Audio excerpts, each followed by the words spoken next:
Good morning, 7th class. Myself Pooja, yours Hindi teacher. Students, आज की हिंदी की क्लास में हम पाठ 10 तीर्थ यात्रा पढ़ेंगे. देखिए बच्चों, लाजवंती के यहाँ कई पुत्र पैदा हुए, मगर सब के सब बचपन में ही मर गए. आखिरी पुत्र हेमराज उसके जीवन का सहारा था.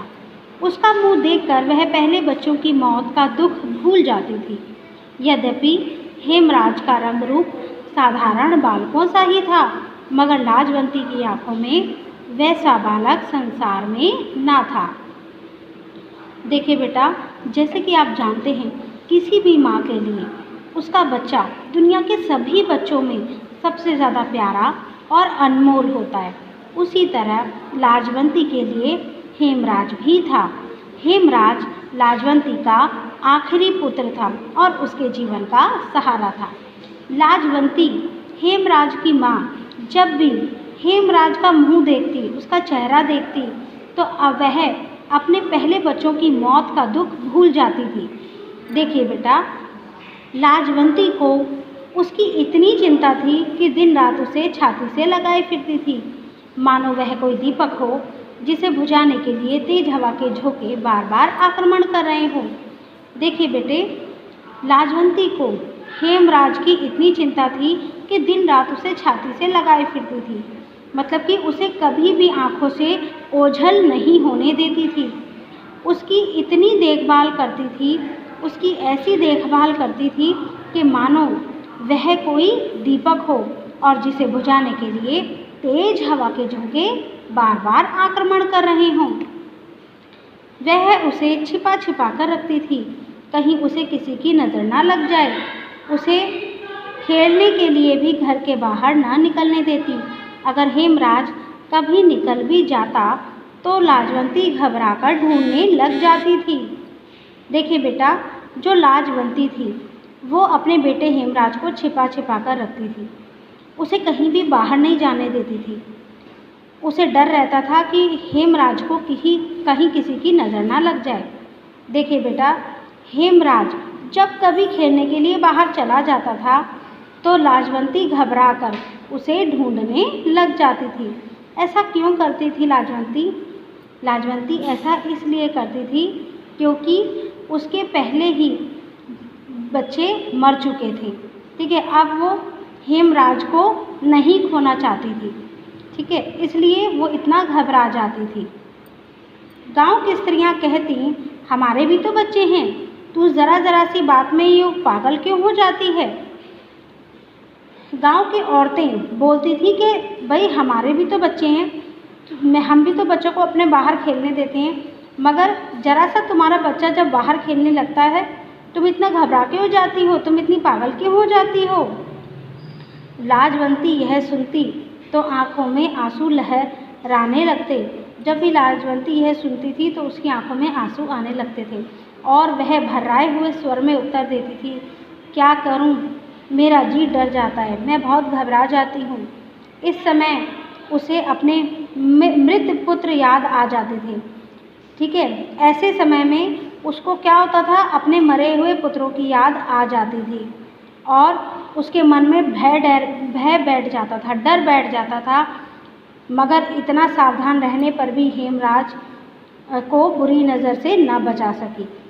उन्होंने, लाजवंती ने इतने सावधान रहने पर भी, इतनी देखभाल करने पर भी वो हेमराज को बुरी नज़र से नहीं बचा सकी. प्रातःकाल था, सुबह का समय था. लाजवंती दूध दूह रही थी, मतलब कि गाय का दूध दूह रही थी, दूध निकाल रही थी. इतने में हेमराज जागा और जागते ही मुंह फुलाकर बोला, माँ. आवाज़ में उदासी थी. हेमराज की आवाज़ में उदासी थी.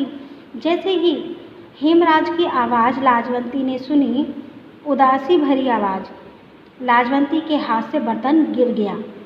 दौड़ती हुई हेमराज के पास पहुंची और प्यार से उसके सर पे हाथ फेर कर बोली, क्या है बेटा, घबराया हुआ क्यों है तू? देखिए बेटा, जैसे कि आप सभी लोग जानते हैं, जब कभी आपको हल्का फुल्का भी बुखार आ जाता है तो आपकी मम्मी, आपके पापा बहुत ही ज़्यादा घबरा जाते हैं। ठीक है, वो सारा काम छोड़कर आपको देखने लगते हैं, आपकी देखभाल करने लगते हैं और प्यार से आपके सर पर हाथ फेरकर आपको प्यार करने लगते हैं। ठीक है, तो इसी तरह जब लाजवंती ने हेमराज की उदासी भरी आवाज़ सुनी तो उसके हाथों से बर्तन गिर गया और वो दौड़ती हुई हेमराज के पास पहुंची अपने सब काम छोड़कर और उसे प्यार से सर पर हाथ फेरकर बोली, क्या हुआ है बेटे, तुम इतने घबराए हुए क्यों हो? हेमराज की आंखों में आंसू डबडबा आए, मतलब कि हेमराज की आंखों से आंसू गिरने लगे। रुक रुक कर बोला, सिर में दर्द हो रहा है, बहुत दर्द हो रहा है। बात साधारण थी, बात मामूली थी, मगर लाजवंती का नारी हृदय कांप गया। मगर लाजवंती का जो हृदय था वो नारी हृदय था, एक औरत का दिल था, तो वो उसका दिल जो था वो कांप गया। जैसे औरत का दिल बहुत ही निर्मल होता है, वो ज़रा ज़रा सी बात पर घबरा जाती है। जब उसके बच्चे, किसी भी औरत के बच्चे जब बीमार होते हैं तो वो सब काम छोड़कर अपने बच्चों की देखभाल में लग जाती है। ठीक है, तो इसी तरह लाजवंती जो थी उसका भी दिल कांप गया था, हृदय कांप गया था। यही दिन थे, यही ऋतु थी, यही टाइम था। ठीक है, और यही मौसम था जब उसका पहला पुत्र मदन चल बसा था। वह भी इसी तरह बीमार हुआ था। तो ये बात सोचकर लाजवंती और भी ज़्यादा घबराने लगी थी। लाजवंती को पैरों के नीचे धरती खिसकती हुई मालूम होने लगी थी। वह व्याकुल होने लगी थी, बहुत ही घबराने लगी थी। गांव में दुर्गादास वैद्य अच्छे अनुभवी वैद्य थे। लोग उन्हें लुकमान समझते थे। सैकड़ों रोगी उनके हाथों से स्वस्थ होते थे। लाजवंती उनके पास पहुंची। लाजवंती को देखकर वैद्य बोले, क्यों बेटी, क्या बात है? देखिए बेटा, गांव में जो दुर्गादास थे वो अच्छे अनुभवी वैद्य थे। जैसे कि मैंने आपको बताया, लोग उन्हें लुकमान समझते थे। लुकमान का मतलब होता है जो भविष्य बता सके, जो हमारा अच्छा कर सके। ठीक है, पहले टाइम में लोग अपने बच्चों का नाम लुकमान रखना अच्छा समझते थे। ठीक है, जो हमारे भविष्य का अच्छा कर सके। सैकड़ों रोगी उनके हाथों से स्वस्थ होते थे। तो लाजवंती जो थी वो उनके पास पहुंची और लाजवंती को देखकर वैद्य बोले, क्यों बेटी, क्या बात है? देखिए बेटा, लाजवंती ने चिंतित सी होकर उत्तर दिया, मतलब कि चिंता में होकर लाजवंती ने उत्तर दिया, हेम बीमार है। वैद्य जी ने सहानुभूति के साथ पूछा, बहुत ही सिंपैथी के साथ पूछा, दयापूर्वक होकर पूछा, कब से हेम बीमार है? आज ही से, कहता है सिर में दर्द है, लाजवंती ने उत्तर दिया। लाजवंती ने कहा, बुखार तो नहीं है, मालूम तो नहीं होता। ठीक है, उसको देख के ऐसा तो नहीं लगता कि बुखार है, पर आप चलकर देख लेते तो अच्छा था। वैद्य जी का मनोरथ सिद्ध हुआ।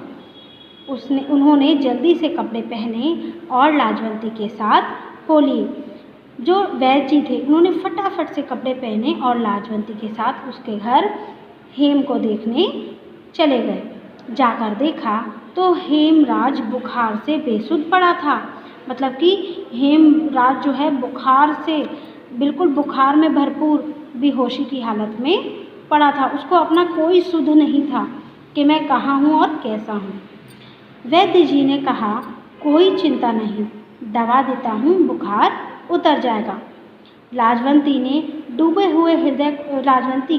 हुए हृदय को सहारा मिला।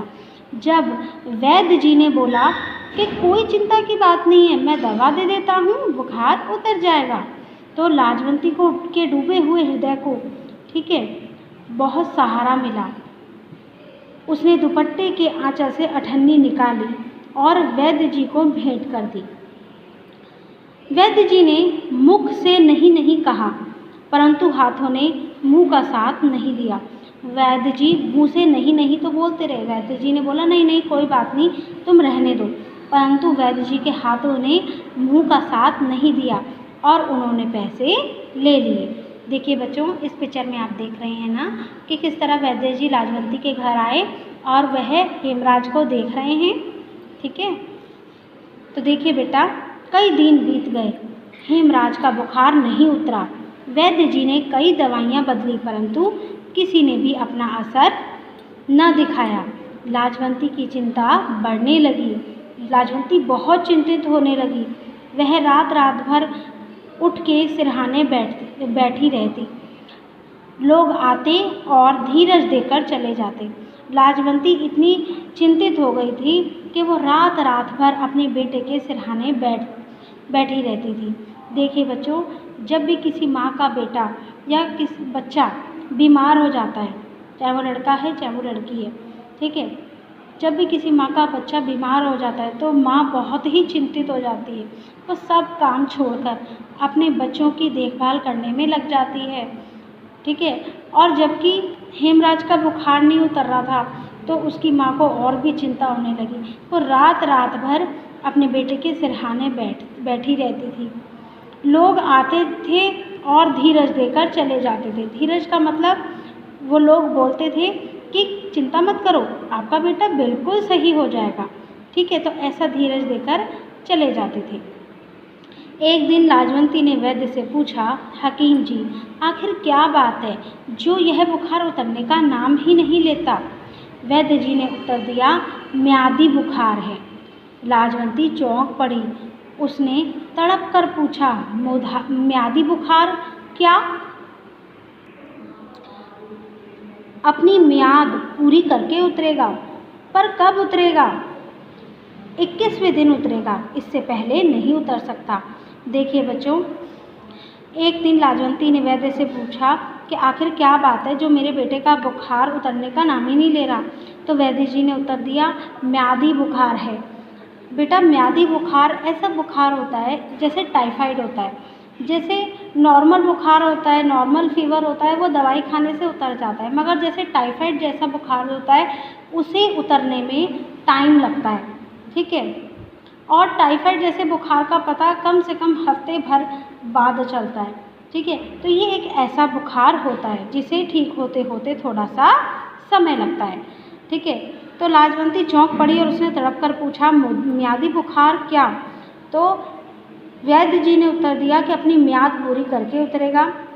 लाजवंती ने बोला, कब उतरेगा? 21वें दिन उतरेगा। वैद्य जी ने उत्तर दिया, इससे पहले नहीं उतर सकता। आज 11 दिन तो हो चुके हैं, बस 10 दिन और हैं, किसी तरह ये दिन निकाल लो, भगवान भला करेगा। वैद्य जी ने बोला कि 10 दिन हो चुके, 11 दिन हो चुके हैं और 10 दिन किसी तरह निकाल लो, भगवान तुम्हारे बेटे को ज़रूर ठीक कर देगा। तो बच्चों, आज के लिए हम इतनी ही कहानी पढ़ेंगे। आगे का चैप्टर हम नेक्स्ट क्लास में रीड करेंगे।